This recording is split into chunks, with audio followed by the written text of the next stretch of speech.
चलिए, स्वागत है आपका अपने YouTube चैनल साइंस वाले कोचिंग क्लासेस में। मैं रविरंजन पटेल आज आप लोगों को सिखाने का कोशिश कर रहे हैं क्लास 10th का प्रमेय 6.6 त्रिभुज के क्षेत्रफल के अनुपात। चलिए आइए इस प्रमेय में बोल क्या रहा है ये समझिए। पहले बोला है कि दो समरूप त्रिभुजों के क्षेत्रफलों का अनुपात इनकी संगत भुजाओं के अनुपात के वर्ग के बराबर होता है।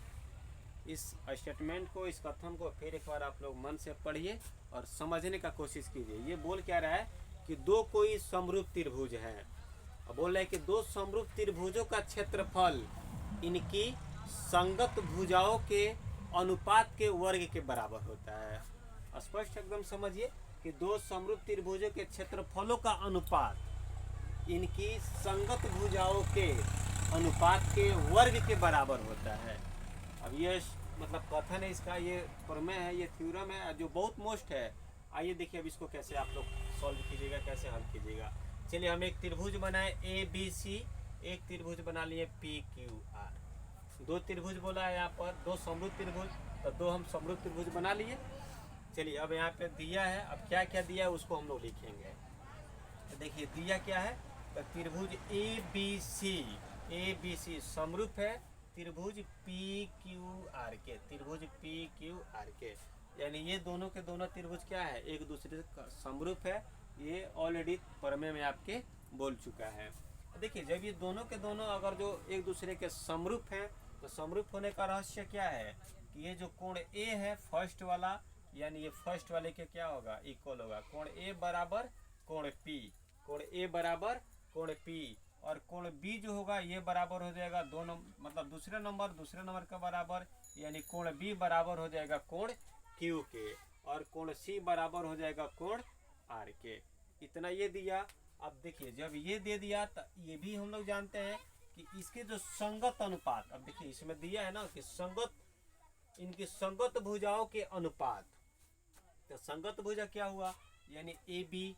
अब इसका संगत क्या, ये वाला हो जाएगा पी क्यू। अब ये दोनों का अनुपात इतना बटा इतना, यानी ए बी फिर से क्या हो जाएगा बाई में पी क्यू, तो पी क्यू यानी A B by P Q बराबर होंगे किसके, तो बी सी। देखिए बी सी ये वाला, अब बाई में कौन हो जाएगा क्यू आर, इतना, यानी B C by Q R, और ये बराबर होगा A C by P R के। देखिए ये दोनों क्या है, एक मतलब ये सब के सब इनकी संगत भुजाओं का जो अनुपात है वो क्या है, आपस में एक दूसरे के बराबर हैं। चलिए अब अगले स्टेप में, दूसरे स्टेप में हम लोग क्या लिखेंगे, अब सिद्ध करना है। तो हमको सिद्ध क्या करना है, तो त्रिभुज ए बी सी का क्षेत्रफल का अनुपात त्रिभुज पी क्यू आर का क्षेत्रफल का अनुपात, ये दोनों किसके बराबर होंगे, तो इनकी संगत भुजाओं के अनुपात के वर्ग के बराबर होंगे। ये हमको प्रूफ करना है, सिद्ध करना है। तो देखिए उस कथन को हम यहाँ पे लिखे हैं कि area of triangle A B C, मतलब ए बी सी का क्षेत्रफल अनुपात area of triangle P Q R, area of triangle P Q R, ये दोनों एक दूसरे के अनुपात। अब ये किसके इक्वल होंगे भाई, तो इनके संगत भुजाओं के अनुपात के इक्वल होंगे। तो चलिए संगत भुजा देखिए यहाँ पर A B P Q, A B by P Q, B C by Q R, B C by Q R, A C by P R, A C by P R, और ये सब क्या है, इनके वर्ग के क्या है, इनका जो क्षेत्रफल है वो बराबर है। चलिए जब बराबर है तो फिर आइए अब इससे आगे हम लोग कैसे बढ़ेंगे। अब ये दोनों त्रिभुज के क्षेत्रफल निकालेंगे हम लोग। तो देखिए अब निकालिए, तो area of triangle A B C, area of triangle A B C अब by area of triangle P Q R बराबर। देखिए अब ये जो ए बी सी ट्रायंगल्स है इसका एरिया निकालने के लिए अब हम करेंगे क्या, एक थोड़ा छोटा सा कंस्ट्रक्शन, रचना, यानी त्रिभुज ए बी सी में क्या किए हैं, ए से बी सी पर लंब डाले हैं, परपेंडिकुलर कर दिए, ताकि हमको हाइट चाहिए 1/2 बेस इंटू हाइट। तो हाइट के लिए हम इस पर रचना किए, इसमें भी क्या किए, जीरो के थ्रू रचना किए, पी क्यू आर में पी लंब किसके, क्यू आर के। तो देखिए अब हम लोग रचना कर दिए वाई फॉर्मूले के अकॉर्डिंग, 1/2 आधार गुणे ऊंचाई। अब जब ऐसे लंब डाले तो ये हो जाएगा हम लोग का आधार, तो आधार हो जाएगा बी सी, हाइट हो जाएगा आपका ए डी। अब फिर बाई में क्या हो जाएगा, तो 1/2 अब बेस आपका क्यू आर, तो क्यू आर मल्टीप्लाई हाइट कितना हो जाएगा पी एस, तो पी एस। चलिए इसमें देखिए 1/2 से 1/2 आपके कट जाएंगे।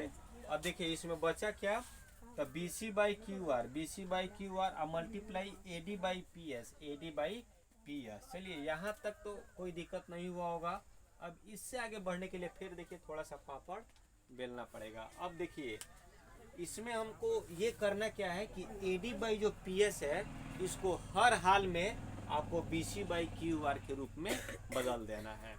ये आप लोग याद रखिएगा कि जो A D by P S है इसको क्या कीजिएगा, B C by Q R के रूप में बदलना है। क्या रीजन है भाई बदलने का, ताकि हमको देखिए अगर यहाँ पे A D by P S को B C by Q R के रूप में बदल दें तो B C by Q R से B C by Q R में जब गुणा कराएंगे तो स्क्वायर के रूप में आ गया। आज तीनों में से कोई भी अगर जो स्क्वायर के रूप में हमको मिल गया तो ये तीनों आपस में क्या होंगे, एक दूसरे के बराबर हो जाएंगे।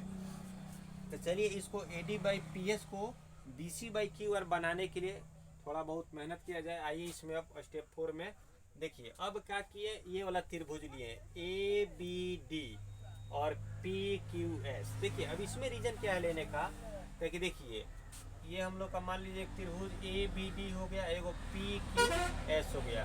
ये दोनों त्रिभुज को हम लोग दिखा देंगे समरूप। अब रीजन क्या हुआ समरूप दिखाने का, क्यों ये दोनों त्रिभुज को हम लोग लिए, तो देखिए जब ये दोनों त्रिभुज को हम लोग समरूप दिखाएंगे तो समरूप दिखाने से देखिए आपको मिलेंगे क्या।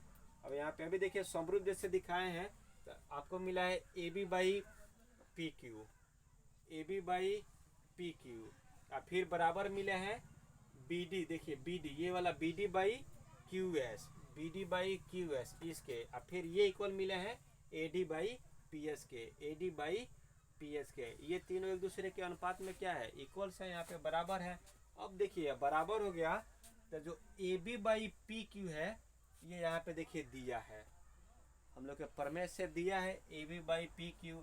आइए देखिए A D by P S है, इसी को बदलना है B C by Q R के रूप में। ये भी मिल गया और ये ऑलरेडी हमारे मतलब थ्योरम के अकॉर्डिंग प्रमेय के माध्यम से ये दिया है। तो देखिए जब ये तीनों यहाँ पे ये एक दूसरे के इक्वल है, यहाँ पे ये इसके बराबर हो गए, मतलब A D by P S बराबर A B by P Q. और यहाँ पे देखिए A B by P Q, A B by P Q बराबर है किसके, B C by Q R के, B C by Q R के। हमको वही तो चाहिए। तो चलिए हम क्या किए कि इतना बराबर इतना दिया है, इतना बराबर इतना दिया है, इतना बराबर इतना दिया है। देखिए इतना बराबर इतना यानी A D by P S बराबर A B by P Q, और A B by P Q क्या है, बराबर दिया है B C by Q R का। वही हमको चाहिए B C by Q R he.